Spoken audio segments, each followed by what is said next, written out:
ang 10 pinakamalalaking hayop sa mundo ngayong 2024. Number 9, ang grizzly bear. Isang brown bear subspecies na matatagpuan sa North America ay ang grizzly bear.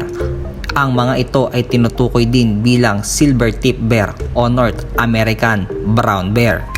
Ang mga grizzly bear ay malalaking hayop na maaaring lumaki hanggang 2.5 meters ang haba at tumitimbang ng hanggang 600 kilograms.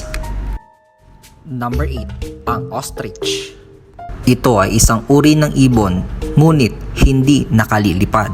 Ang mga ostrich ay nailalarawan sa pamamagitan ng kanilang mahabang leeg at binti, maikling ulo, at malaking spherical na katawan. Ito ay maaaring lumaki hanggang 9 feet ang taas at tumitimbang ng hanggang 150 kilograms.